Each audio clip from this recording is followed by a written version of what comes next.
Good evening and thank you for joining us, Jack. It's been a pretty big week for a lot of different players from the border city here. It really has been. You know, that's what these kids work for their whole lives, and to see Steve Dobbin get a full ride or a scholarship, that's really good news for him. Fantastic. Shauna, another pretty good day out there for sure. Fantastic. You can't ask for a better day. So as now we take a look across the Lloydminster area and Midwest, we're sitting at 25 degrees, a beautiful 25 with a light southeasterly wind at 13 kilometers. As we take a look now in the Lakelands and the Battlefords, a beautiful day there both in those regions, and the Battlefords is sitting at 27 degrees. With these warm temperatures, is there any rain in the forecast? I'll have your full weather forecast coming up a little later on. A Lloydminster boy is in stable condition after being hit by a minivan near 49th Ave and 37th Street last night around 5:30 p.m. After the investigation, RCMP say the accident wasn't caused by excessive speed or dangerous driving. Kathy Lee has the details on exactly what happened.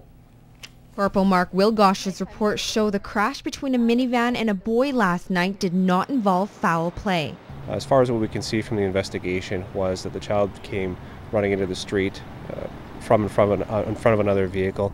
The southbound vehicle really didn't have a chance to swerve out of the way. We can tell that the vehicle did brake and try to avoid the child. However, a collision was unavoidable and the child was struck. And the boy, whose name is not released, is doing fine. He was taken to the hospital for an abundance of caution.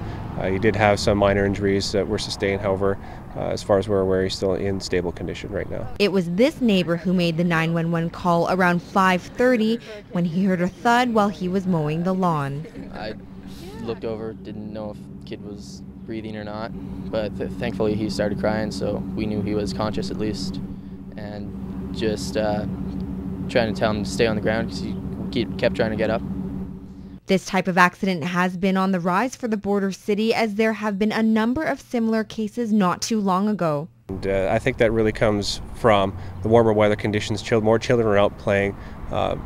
There's going to be more traffic that's going to be out and about, and particularly with the closes in school right now, you're going to see more children out on the streets. Corporal Wilgosh says while the drivers should be paying attention, the pedestrians should also look out as well. Everyone should be paying attention, drive safe, and be aware of your surroundings, and particularly with pedestrians, make sure you keep an eye on drivers because depending where you're at, they may not see you, and you can't assume that they do see you. Kathy Lee, Newcap News. A 13-year-old boy died this afternoon at a Saskatoon hospital after almost drowning at Aquadeo yesterday. The student was on a year-end school field trip from the Battlefords. Lifeguards noticed the boy was struggling in the water and performed CPR on the child until ambulance arrived and transported him to the Battlefords Union Hospital and then further on to Saskatoon. Aquadeo is located at Jackfish Lake, about half an hour north of the Battlefords. Two Saskatchewan men have pleaded guilty to illegal outfitting and exporting wildlife. Charles and Neil Mechance of Can-Do were fined a total of $24,500 in provincial court in North Battleford. Charles also received a 5-year hunting license ban, while Neil was prohibited from hunting for 2 years. Conservation officers discovered Charles Mechance was acting as an outfitter without a provincial outfitter's license, and Neil Mechance was unlawfully guiding American hunters for him. They were also exporting trophy moose and white-tailed deer antlers without an export license. With another page turned, a new chapter begins concerning the rezoning of the air weapons range. As Clayton Brown reports, on the heels of a possible decision, the town of Bonnyville has raised its concerns over where the tax revenue should go. It all began with a plea from the past wing commander, Colonel Dave Wheeler, to rezone the weapons range so it would fall under the city of Cold Lake. But Bonnyville Town Mayor Ernie Isley believes the tax revenue should be passed around. If the government is going to redirect revenue from that area to the south, it should be shared with all the urban communities, not all go to one.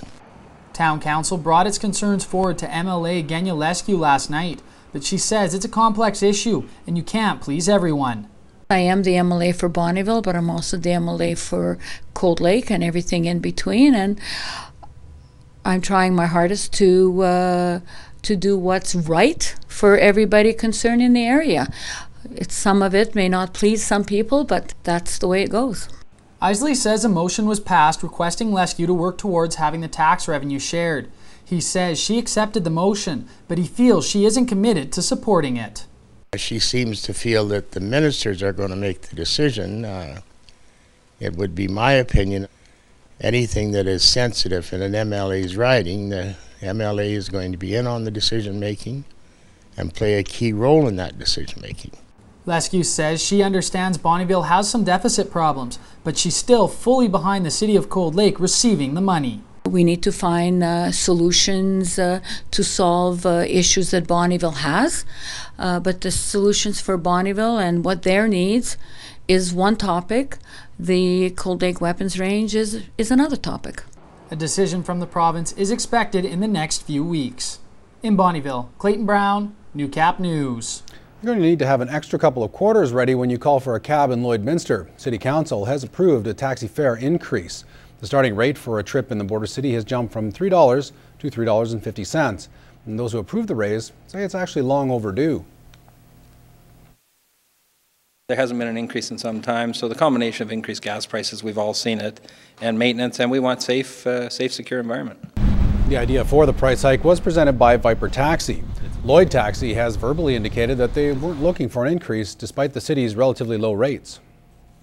We found that Lloydminster was one of the lowest out of the 8 communities, so it's in line. It's a reasonable increase over time. The last one was done in 2007. Another new amendment includes charges for having 4 or more passengers. The $5 subsidy for seniors still exists and will not change. After the break, we'll hear how some border city homeowners are letting their yards get a little out of control, and Service Sports Centre makes it a bit easier for our elders to get their walk on.